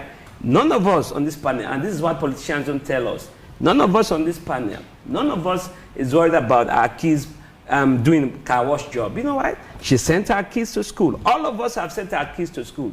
Good school. There is a breakdown of the family system in this country. We just born 50 fatter. Possibly never be able to feed themselves. They born 6 picky all over. You see the youth problem. They are in drugs. And you know, we don't confront the problem as it is. We have to start from there. We have to tell our men and women, listen, don't get me wrong. If you are 70-year-old, you're retired, you are broke, and you're giving back to kids, how long are you going to live to take care of that kid? By the time the kid is 10, 15, you are dead. Who's going to take care of them? These are the problems. We have a social problem. But again, governments need votes, right? No government official is going to put it that way. But I'm saying to you, we've got to make sure that the family does its job. Vanessa was talking about, oh, we have role models. Growing up, my grandmom of Blessed Mary was my role model, right? We had people, everyone belonged to a community, a family, a household. Now go across the city, you find thousands of young boys, young men and women who do not belong to communities or households. And the governments are making commitments, here and here, I'll take care of them. They don't even have the skills, they don't have the training. Basic etiquette they don't have. It's a problem. So as we are addressing this, there's a role for the Ministry of Social Welfare. There's a role for the Ministry of Health. I've made this recommendation. When they come for this health prenatal clinic discussions, don't just talk about health issues. Tell them you have a responsibility and obligation to the kid that you're carrying in your belly. Make sure government helps you, track the husband. A lot of run away dads. They just need their kids and run away. Poor guys, poor women, take care of them. So it is the kids, unfortunately, who grew up without families, without parents in their lives. They are on the streets, little skills or no skills, no education. Those who have acquired education may struggle for a few years, but ultimately realize that as weak as the employment sector is, they ultimately get integrated, right? Because they've got skills, they've got education. That's something we've got to talk about. All right. I'm going to take quickly. We're going to look at revamping the public service architecture. It's in delivery, efficiency, and professionalism. In the next 5 years, the SLPP will continue its mission to fostering a service, to fostering a professional and meritocratic public service that is fit for purpose and delivers on its mandate. Our goal is to attract, support, and retain the best and the brightest to serve the people of Sierra Leone. This commitment coming now from the SLPP. When the myth over time has been, because of the type of politics we practice, it is difficult to always get people who are the best in delivering certain things or in their areas, but those who've always supported political parties, those who've invested in campaigns, and they would need to be complimented. And so if I need to be complimented, whether or not Salifu deserves the position by merit, I have invested. It's a business. I have done something, so I need to be complimented and I get my money back. So what are the reasons behind pushing this particular commitment for service delivery, Mr. Minister? So it's a reason that the country is as developed as its public service. Let me share this. I had a permanent secretary who is now retired, who once told me at the end of the Civil War, leaders, not necessarily permanent secretary, from our public service were brought together. The World Bank had brought a consultant to mentor them. So following a session, and there was definite silence in the room. So the lady said, look, this is a senior cadre. Who does the thinking for your country? Because she asked the question and nobody responded. You could literally hear grasses grow. So the lady asked, who does the thinking for your country? So the public service is definitely a vehicle to deliver services for government. If your memory serves you right, you could remember that when His Excellency was sworn in, right? One of the first set of people he met with was the public servants at Radisson Blu. Impressed on them their very important and critical role in national development, in service delivery and all of that, and pledged to support them. So we have been able to do a policy to regulate correct conduct and to govern and to build capacity and to be able to regulate the civil service training college. But that is not enough by itself. There are many more things we aspire to do as a government for and behalf of the people of Sierra Leone. Service delivery remains an issue. I've listened to various service delivery indexes, some done by IGR and others in the service delivery ecosystem. That leaves a lot to be desired, right? I've been minister for 5 years. I clearly understand the key challenges we get. We face on a daily basis delivering some of these services. So government wants to deal with the culture. The culture is not right. And one of the leading scientists in that area, Peter Drucker, had said that culture is strategy for breakfast. If you don't get the strategy, if you don't get the culture right, no matter what strategy you have, it will all still fail because it's not supported by the culture of the organization. So we want to build a meritocratic public service, one where the best and brightest of Sierra Leoneans are attracted, recruited, employed and supported throughout their career cycle to address the key and critical development challenges we face as a nation. That's the aspiration. So how do we hope to do that? His Excellency in the second term looks forward to establishing a mega delivery unit in the office of the President.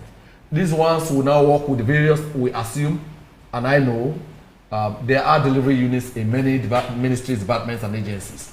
So they will now work directly with those micro delivery units in the various MDAs to ensure that agreed KPIs, key performance indicators, the agreed deliverables are agreed on time, within budget, and as agreed every inch of the way, right? So to do that, we know of many top-notch Sierra Leoneans who cannot come to government, who will not wake up one morning and think they want to pick up a public service job. It is not one of the most attractive in terms of pay, in terms of remuneration, in terms of incentives. You see some of them come, they work with international NGOs for a while, in consultancy roles. When that phase is out, you don't hear about them again. they also phase out. They go back to their day jobs across the world. We want to be able to attract and hire some of those very top-notch Sierra Leoneans to be able to support us to deliver services for Sierra Leoneans. His Excellency, when he was swearing us in after appointment, said to us that, ladies and gentlemen, this country has suffered for far too long. Let us be that group of men and women who help save her. So, I mean, he understands the enormity of the situation. He understands this is a messy change process, but it has to be confronted head on. Again, you know, remember there has been the Wages and Compensation Commission Act of 2023. That is a law that seeks to harmonize the disparities, the yawning disparities in public service wages.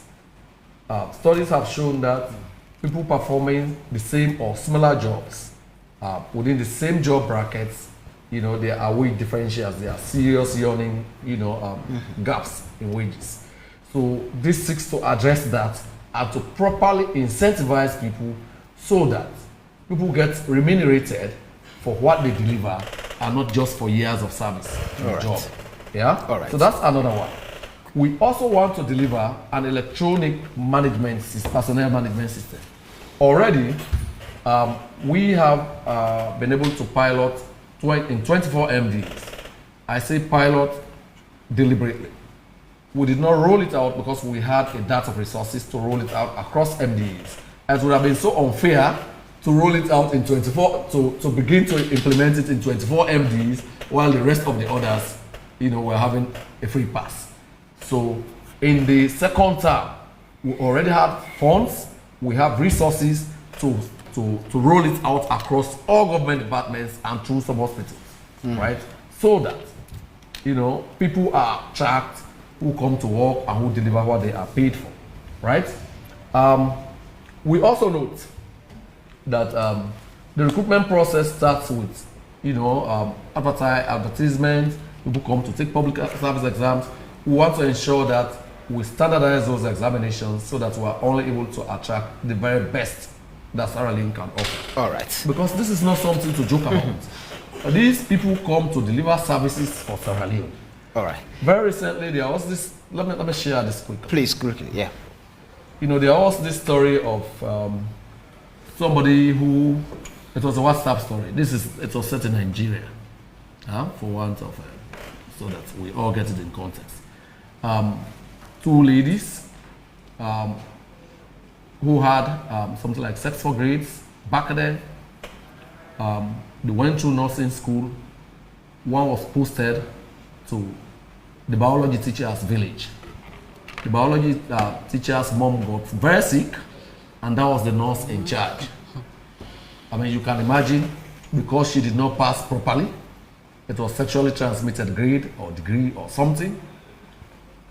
She administered the wrong drug to that patient. The biology teacher's mom died. He arrived at the funeral home, was told the mom could not make it, who and who treated her, and they showed her the students. He literally wept, say, I killed my mom several years back. So this is why we have to bring efficiency into everything we do. It might come back to haunt us.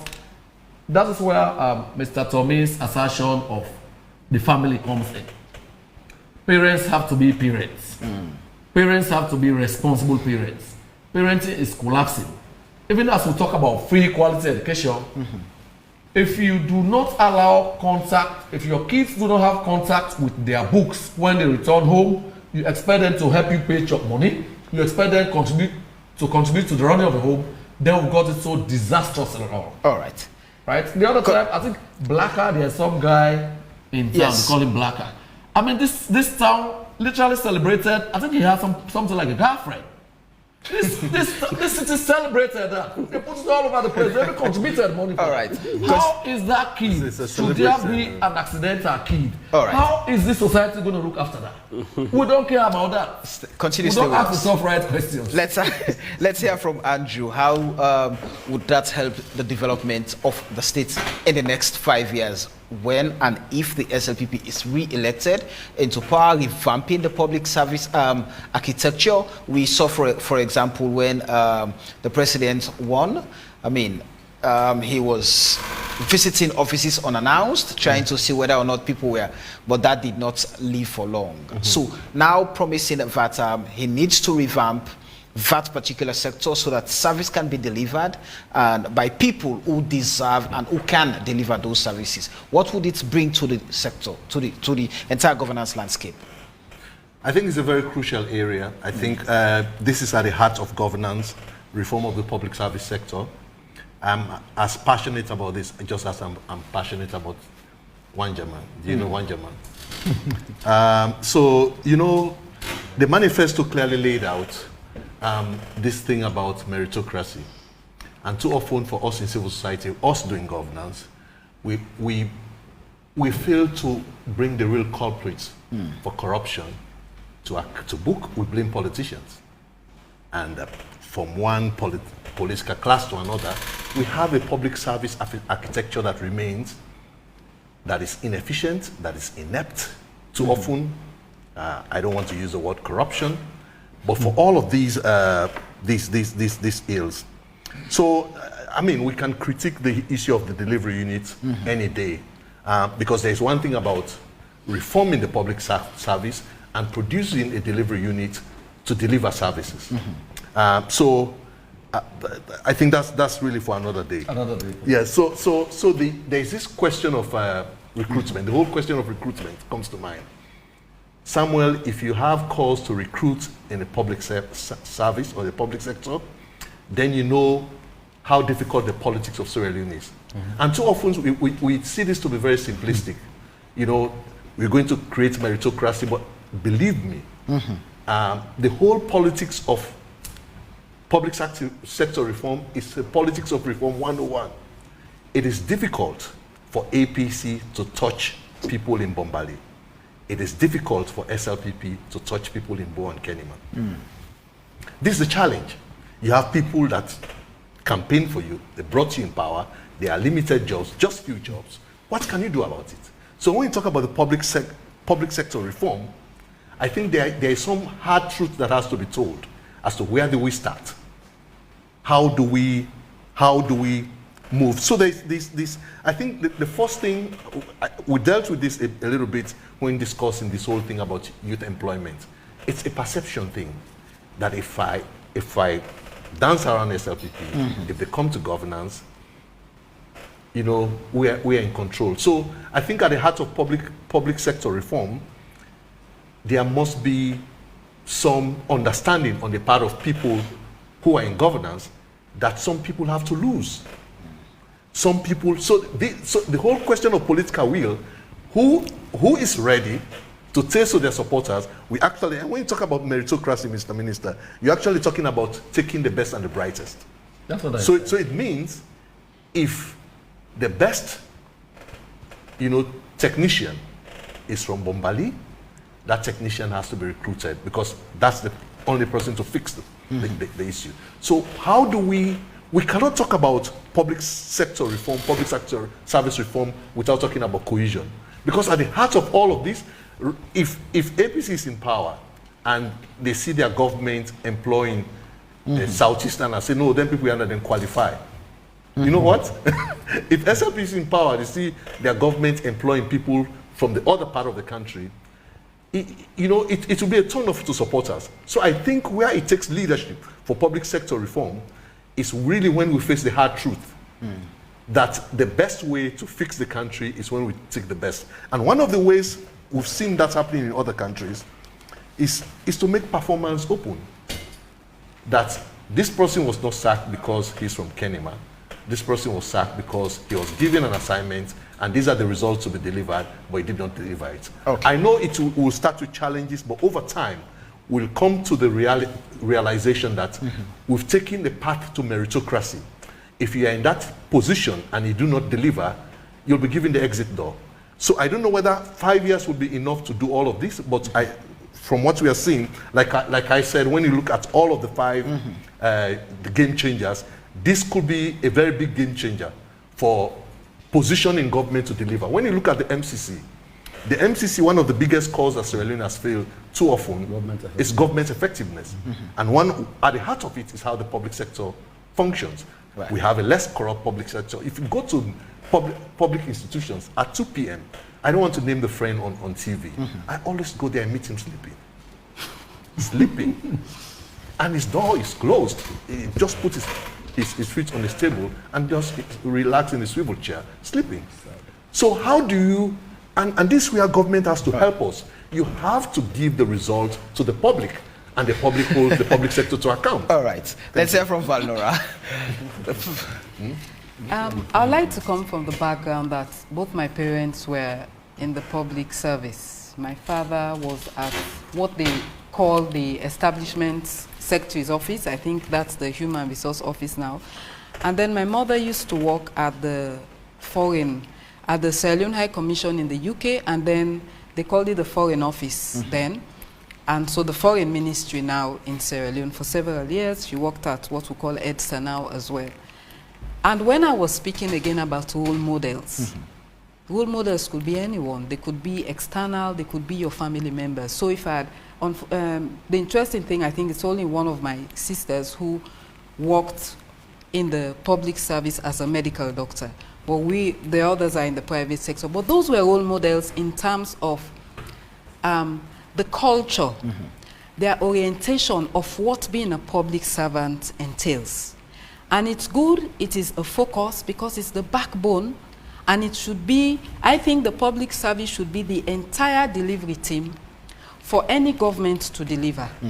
So having a special one somewhere, not too bad, maybe like a think tank level, but the actual delivery has to come from the public service, because actually they're supposed to be there even beyond a government, and that's how a country can grow and move forward. One of the key things any government needs to address is the politicization of the civil service, the public sector. And I do recall I was in a meeting, even an MP said, that's one of the biggest problems we have in Sierra Leone. The civil servants are more political than the politicians themselves. And that's one thing we need to break. Based on merit, we have applied. Check, what's your requirement? And you employ. We are where the politics comes in. I win the election, Tommy is my friend, Andrew is my friend, but honestly, I will take them based on credit. Where are they best suitable? That doesn't mean those who are not, I don't know, who have applied will not have an opportunity. I will not start looking at all those who are from Waterloo, York, Kent, and Sussex. I'll start looking at those in Bafodia and Kubola and Sefadu and Sulima and wherever. So the moment we start, we depoliticize the public space, I think we're going to have that mega delivery team that would support any government to deliver. The orientation of the institutions where a lot of public people find themselves also affects their output. So you come in, even when we talk about the youth, they should be also people we want to consider. You bring them in, but the atmosphere, the environment, the orientation, what they meet is what they stand on. So even like the colleague you made mention of, I assume they are not younger people, but if they've gone there and some of those who are there are sitting down, are relaxed, and you know, we've been used to this CSO thing. At 9 o'clock, you are still working, something needs to be done, you stay at the office until it's done because you have to deliver, you have a target. If they're in that environment where the culture does not nurture that, they don't have examples to emulate, then, you know, all this energy would be a problem. So those are issues whilst we are looking at pay, training, recruitment based on merit. There is the orientation, the human resource, people call it the culture of these public spaces that needs to be nurtured and the right culture inculcated. All right. Yeah, Tommy, the issue of reforming the public sector. I mean, it is a hub. It is a hub for delivery of public good, right? And it is important that we have a set of trained personnel who we can rely on to do the job for us. Because at the end of the day, if government wants to deliver, it has to deliver with these people. So from the recruitment stage, I mean, this is important. From the point of recruitment, the training, merit-based promotion, managing staff, making sure that we set standards for all of them and they're all held to the same standards of accountability of performance. And there are sanctions for underperformance, and there's a monitoring framework. Sometimes I feel like that the public service is bloated to the point that you have perhaps two or more people doing the same set of task, or that the bar is too low in the sense that they are not doing much. I mean, we don't even know what they are supposed to be delivering on. You go to a ministry, I'm not going to name, I have had my own brushes with a number of ministries. You go to any ministry for the simplest of processes. I mean, that's why in my head, I don't think I'm prepared to work in government. Nothing against government. The way people are slow and are comfortable with delays, everything has to take days, hours. It doesn't have to work like that. And by the way, I'm happy that we talk about effective and efficient delivery of public services. The way we work right now in this country is really, really old. You know, somebody talks about 1961.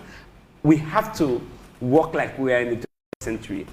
You know, I worked in the US, at the US Embassy for the US government many years ago. I mean, the things that, in this age of internet, the things that we still do manually, that I still have to work. That's how corruption works, I tell you, Samuel. Yeah. We like to interface with people. A lot of the things we go to these ministries, these public sector agencies, we work. You just set up, right, e-systems. I can take out forms, fill them out, pay through mobile money, pay through bank transfers from my phone, and don't. So government works efficiently. I don't have to wait for weeks, days. A simple land, for example, land building permit, man, it's going to take months. Why does it have to be? Because you need to go possibly through 6 different people.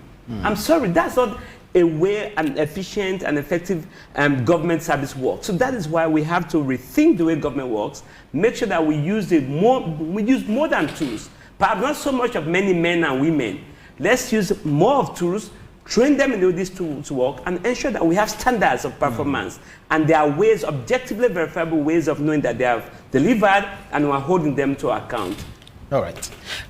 Just quickly, we'll take few messages. So let's join Sally Fuchiono Kamara. Few messages because of time. All right. Thank you so much, Samuel Wise.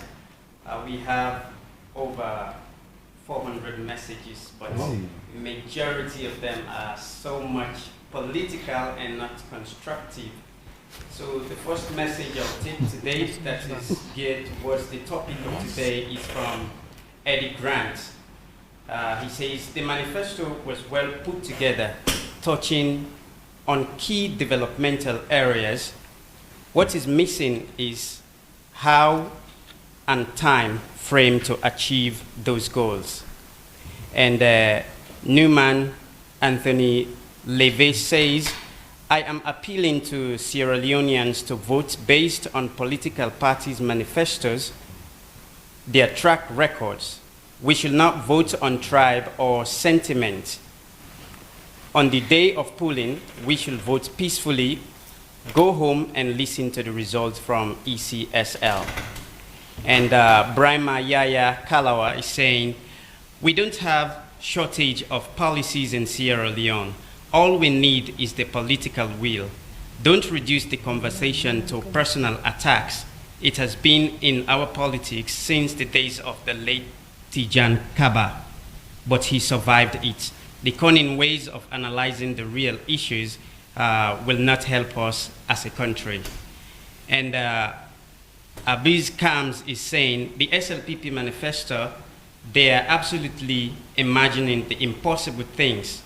All Sierra Leoneans should realize that there's nothing realistic in their manifesto. Mada told us the people need change because they are tired of buying a bag of rice at 250,000 leones. But right now, it's over triple, it's over 650,000 leones.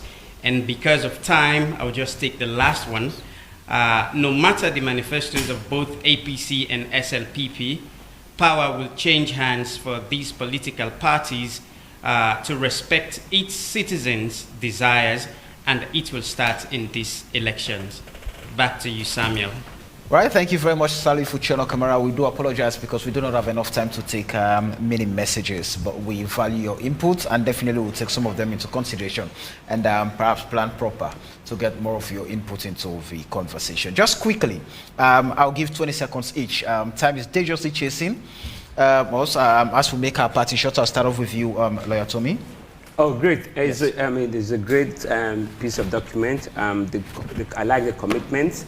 Obviously, ultimately, it's about if the SLP gets elected, it's about delivery. But I like the commitments. I like the fact that they have organized it in a way that at least helps citizens to know what the big 5 priorities are. And for us in civil society, it's also a way of holding the government to account for all of it, right, but also on the big 5 in particular. So for us, it's a planning tool, but also it should help us. And that's why I expect the media and all of us in civil society to do more public education about the content of the document so that we enhance decision making rather than influence decision making. Thank you very much, Valnora. I think it's good that we have the manifesto because it would greatly inform a higher level of policy discussion as we approach the elections. We would have loved to have had it more earlier so we can have more time, and as analysts we can have time to, yes, educate the public on the content of the various manifestos and have a more informed level of voting and discussions. And it's also good that it, as I've said at the beginning, it reflects what are some of the issues made mentioned in the Citizens Manifesto and also in the Women's Manifesto. Thank you. Andrew? Thank you very much. So it's a clear document, and I must end again by congratulating Sierra Leone People's Party for producing this. So all what we are asking for is the will to implement. So on Tuesday, we know this is 100 and over 100 pages document. On Tuesday, we'll be launching SenseBoard. The SenseBoard app will contain the APC manifesto, the SLPP manifesto, and as long as you have a smartphone, you should be in position to interact and get your knowledge on the manifesto promises. Thank you. Quickly. Thank you very much, Samuel. With permission, as part of reaching out, this document is about people, for people, and it has to work for Sierra Leoneans. I want to use this opportunity to give my colleagues a copy of the document each, with permission. Go ahead, please. Yes. Thank you. I'll start from my very esteemed colleague there, Mr. Tommy. This is a copy, both the abridged version and the full-blown copy of our manifesto, consolidating gains and accelerating transformation. Valnora, that's for you. I really appreciate the effort you have already made to have read the document even before you had official copies. Thank you. Just by way of further popularizing this document, the Venerable Chief Minister will be unveiling this to the media and civil society on Tuesday. Expect your invites tomorrow. Thank you. Right. Thank you very much. And this is where we end tonight's program. Many thanks to my panelists for giving us their time. And I've enjoyed the privilege of your time tonight. Thank you very much. Until we meet again next week here on AYV on Sunday, my name is Samuel Wise Bangura. Up next is our AYV Primetime News. Take care of yourself and have a lovely night.